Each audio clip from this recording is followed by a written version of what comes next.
Okay, before I start in on 8-6, tomorrow is a 1 o'clock out, and you can see a lot of people are gone today, so I'm not going to do anything new tomorrow. My plan tomorrow in class, since we'll have shortened periods, is to work with each one of you individually in setting some NWEA goals, because that test is coming up on the 23rd.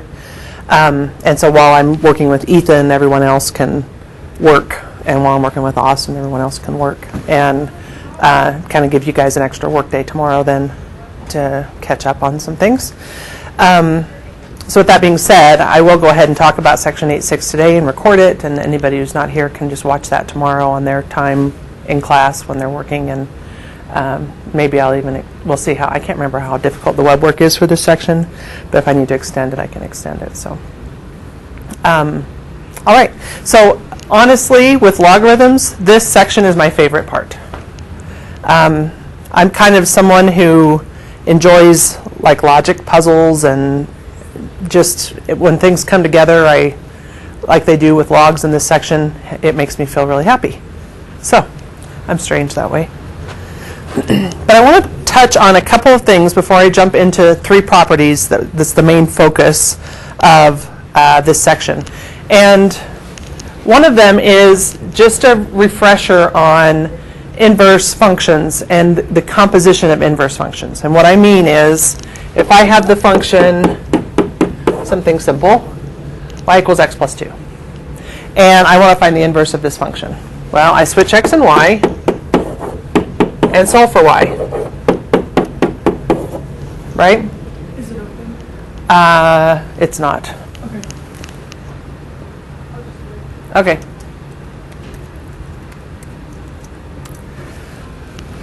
Then one of the things that we discovered when we learned about inverse properties, if let's say this was f of x, and let's say my inverse was g of x, and I took the composition, which just means I put g of x into f. Remember doing that? So that means I take this function, and everywhere there's an x, I'm putting g of x in. So there's the x, right? And then I add 2, and it equals x, right? So what we learned about this was if I'm given two functions, and I take the composition of those two functions and I get x, I know those two functions are the inverses of each other. And if two functions are inverses of each other, I know when I take the composition, it will equal x. It works both ways. Okay? Well, we've already talked about exponential and logarithmic functions. I do that.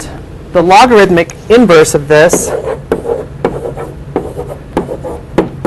is that, right?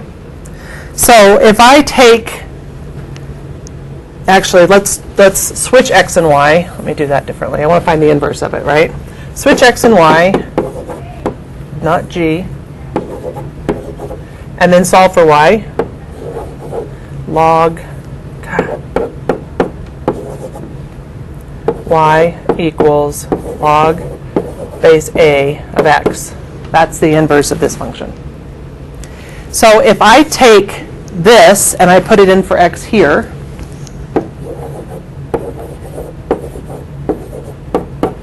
because I know they're inverses, I'm just taking the composite.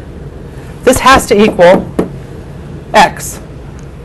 This is really helpful when you're starting to try and simplify logarithms, because if I have 3 raised to the log base 3 of 2, that's equal to 2. Kind of nice. I could go the other way now, and I could put this function in everywhere there's an x here. This function into this one. So log base a of a to the x, that's also equal to x. So if I have log base 3 of 3 squared, that equals 2.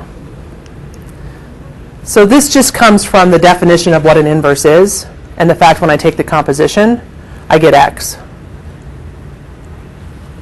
Okay, so these two are very helpful properties as you're starting to see more and more problems where you have to simplify logarithms. You can recognize something like this is just equal to 2, something like this is just equal to 2, that's going to make your life a lot easier. Questions on those two? Okay, so now I want to talk about 3 properties that were discussed in the textbook. The product, the sum, the difference, and the product properties. And they come from the fact that, I don't want E, I don't want that either.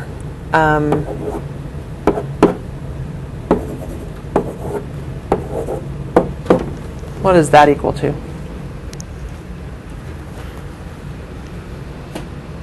They have the same base. I multiply them with the same base and they have exponents. What do I do to the exponents? I add them. So this is equal to 3 to the x plus 2. Okay, when we're dealing with logarithms, they're the inverse. If I have log base 3 of 2x,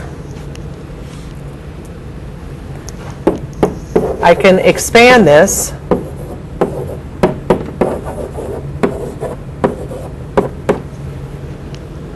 to this. It's kind of the inverse. If they're added, I multiply them. If I multiply them, I add them with the exponent. Because it's the inverse, it's kind of the inverse property. Okay? Another one. Let's do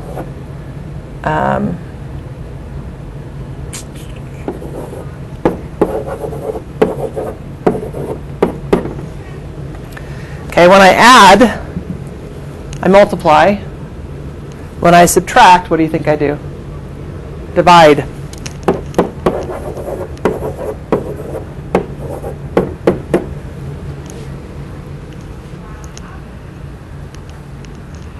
Just think about, when I divide exponents with the same base, I subtract the exponents.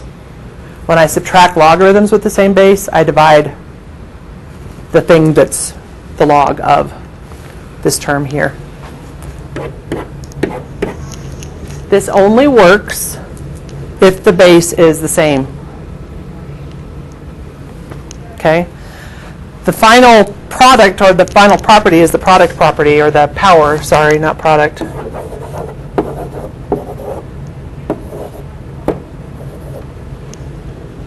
Something like this. This is equal to 3 log base 3 of 2.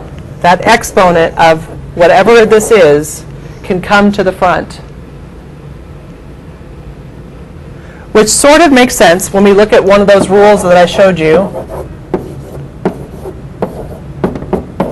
That equals 2, right? Well, if I bring this to the front, what did we learn yesterday about log base 3, or 2 days ago? Log base 3 of 3, what's that equal to? 1. And then I have the 2 in the front. 2 times 1 is 2. Okay, so if it's an exponent, it can be brought to the front. Let me show you an example of how all 3 of these properties work in doing a problem. Okay? And let me find one.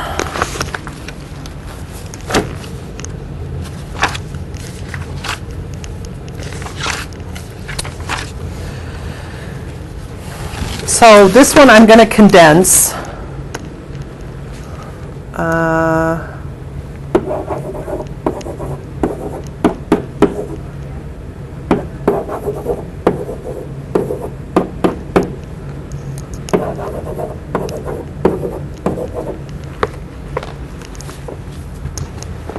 They all have the same base, right? And this means I'm taking this one and I'm dividing it by this and this. So I keep the log, x squared's in the numerator, xy is in the denominator. Okay, and now I can simplify my x's to that. Okay, I was hoping for one that's a little more complicated. They don't do Let's expand 1. Log base 8 of 16x over y squared. And I'm expanding this. I don't know why.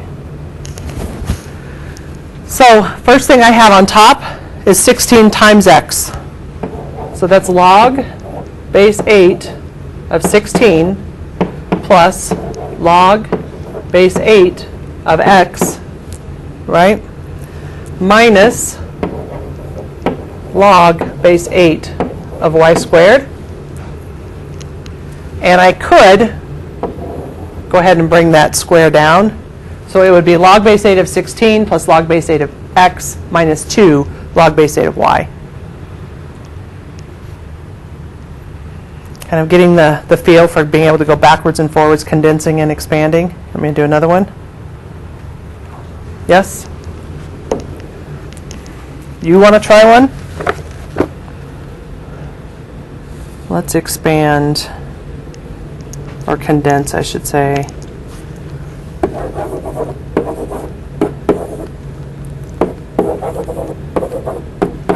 It's not a base.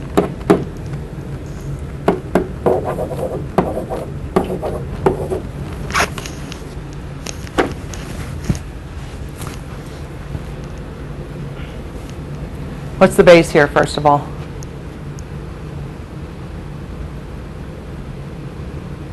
10. If it's not written, it's always base 10. Okay? So they all have base 10, so they're the same base, so we can go ahead and condense. So what would I write?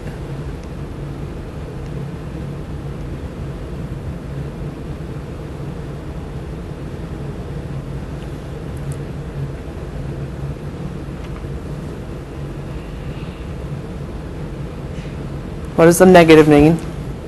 What's the plus mean? Multiply. So I'm going to write log. I don't have to write the base. I'm going to take 12, divide it by x, multiply it by y squared. Okay? If, for whatever reason, which the problem most of the time, they give you something like that, you've got to recognize that the coefficient of the log is the exponent. And so I would recognize that's y cubed then.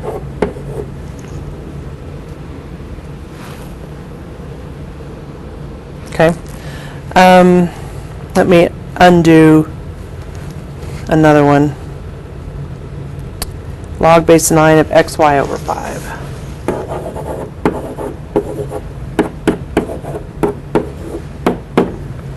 Well, log base 9 x plus log base 9 of y minus log base 9 of 5.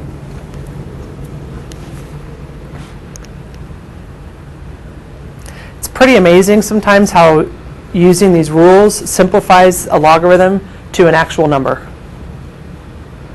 Let's look at the textbook check. Get rid of this stuff.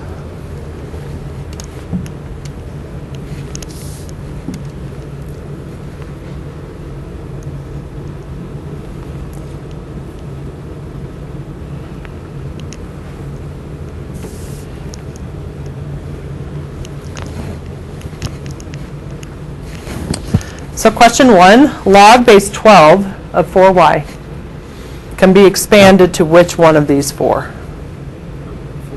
Yeah, log base 12 of, no, second one. Yeah, log base 12 of 4 plus log base 12 of y. This one would work if it was 4 divided by y. This one, you don't just split up the bases. You can't do that. That's not the same thing. Okay, here, this is the fun one, I think. Log base 3 of 15 minus log base 3 of 5 is log base 3 of what? 3, right? 15 over 5. And log base 3 of 3 is 1. So I just reduced a really complicated logarithmic expression to the number 1.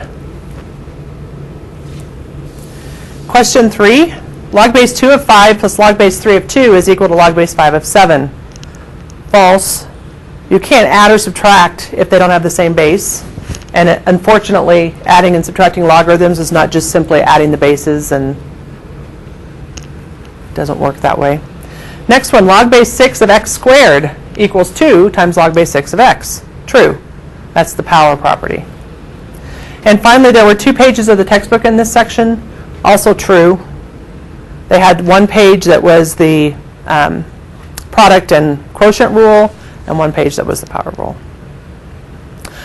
Remembering now the web work problems, there are going to be some tricky logarithmic problems on there, but you just apply these 3 rules, and if you just take it slow and don't get overwhelmed by looking at something really complicated and break it apart using these 3 rules, you'll be just fine.